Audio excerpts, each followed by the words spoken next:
If the eyes are a window to the soul, how do you heal a young soul that has seen too much? How do you shield eyes that have witnessed the ravages of alcohol and drug addiction? Domestic violence, sexual abuse, and neglect. At Family Services of Metro Orlando, our goal is to help kids be kids, help parents be parents, and build families through community.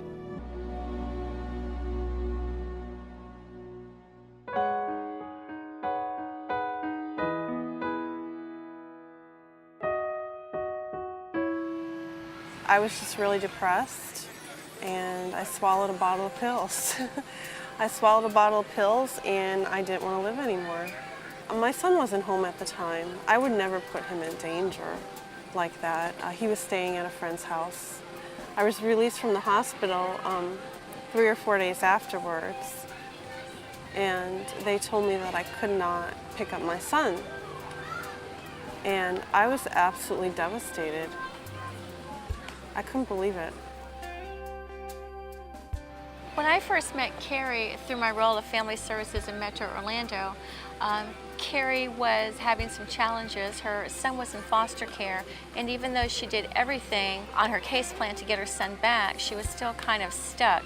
In her family team meeting, there was probably about 8, 9, 10 people, including the family case manager, who was convinced at that time that yes, she is a good and devoted mother, and there is no risk here at all. Out of all the people that were involved in the case, she's the one person that stepped in and made things right.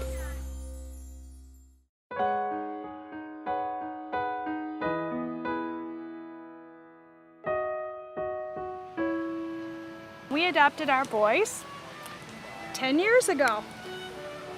We made a promise to both boys on the very first night. We said, you never have to worry. You will never go any other place. You're ours forever. When we all learned sign language, family, we were like, we could actually communicate to each other, and he knew, he actually, for once, he knew what was happening around him, communicate with him, and tell him what things were going on. And Family Services of Metro Orlando helped us that when I was doing my research for the cochlear implant, they encouraged me and said, go for it. If this will allow this boy to hear, let's try it, because the worst thing that can happen is they would say he would be the same. It's good for someone to believe.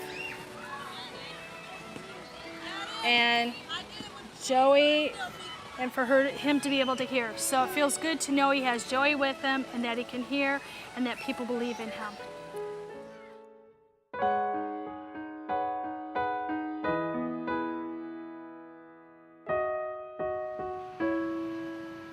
I had been abandoned, so it was a little frustrating for me. I believe I was just turning 7, and my mom, she went up to the DCF office and she told me to get out of the car and said, don't go inside till I couldn't see it anymore. It's a very sudden uprooting. You know, they can come home from school and all of a sudden there's a black trash bag packed up with their stuff and they're going out the door. In the beginning, it was very, very hard for me to connect to anyone. You know, at night, I would cry every night for at least the first year. When foster children come to your home, trust is a major issue. For one of the reasons is that they don't trust, especially adults at that time. Everybody that tried to help me, I would lash out at. You know, it was really, really hard for me, but now I'm doing very well. I'm good grades in school. I'm currently going through an adoption. There's always room for hope in a child's heart, and that child always needs that room to be filled. So I think it's very important that these agencies are out there and that they continue to remain stable for the children.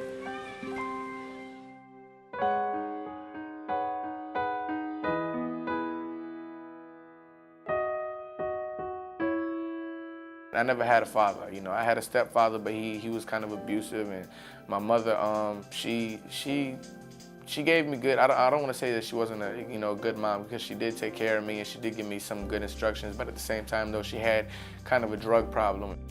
I see, like, the TV family, the mother loves the son and the father loves the mother and all this good stuff. They work and they come home and the student goes to school, and I try to understand, why isn't my life as good as this is? Why isn't my life as good as my friends is? Why isn't my family as good as their family is? And you never think it could happen to you. You would never ever believe it could happen to you, and it does. And I always told my parents, a lot of times they get in arguments and they say, oh, Josh, you're never gonna be anything. I say, well, I might not be anything, but as long as I have a child, I'll be able to be a better parent than you were to me.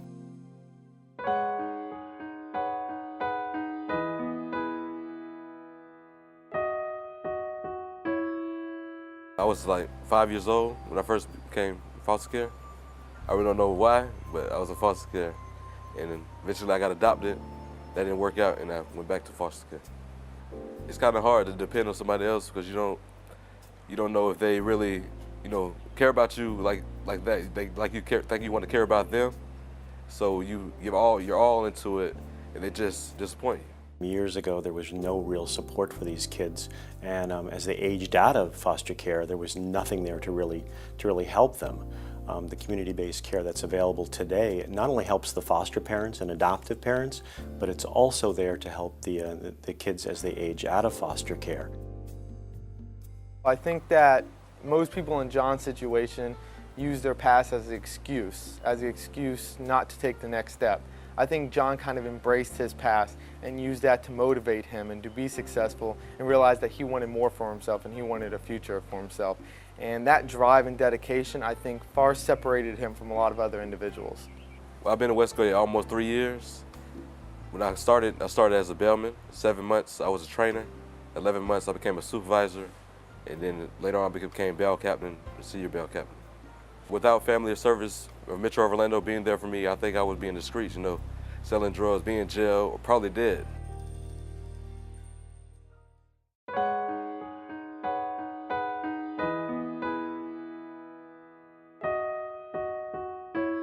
If I was to give one message about children in foster care, it would be that it could be any child.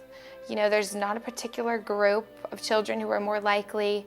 The truth of the matter is, they're generally not in foster care because it's their fault. They're in foster care for a variety of reasons, but really none of them have to do with the child.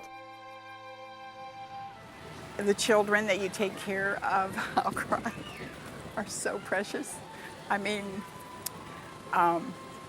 I just can't tell you how much it has meant to me.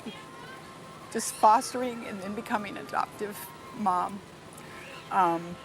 It's just, really, it's more rewarding to you. I mean, I don't even know how to explain that, but it's much more rewarding to you than it is to even to the kids, I think. So if you did your best at making them feel safe and happy and supported, and did something to help build them up while you had them, then I think you did your job. Family Services of Metro Orlando is really dedicated to community-based care. They're really focused on involving the community in dealing with foster and adoptive, mentoring. Most agencies are really much more focused on the individual care of the child, but Family Services is really dedicated to involving the community and having the community become stewards for really supporting the efforts of Family Services. Just seeing the foster youth, they're very resilient, and just to see them keep struggling and keep striving for their goals is what it's the assurance that they're going to reach their goals, and just the warm fuzzy that you get that you know that you played a part in the child's life. Since 2004, Family Services of Metro Orlando has partnered with local agencies to provide safe, loving homes for children throughout Central Florida. But we cannot do it alone. Now, more than ever, we are building community partnerships to improve their quality of life. The key is to think creatively, and if everybody only does the one little thing that they think of that they can do, with all the people in the Orlando area, can you imagine what we could really do for these families if everybody chipped in just a little bit? Together, we can strengthen families. Together, we can build families. Together, we can make hope happen. Together, we can build a better future. Together, we can power possibilities. Together, we can give every child a childhood.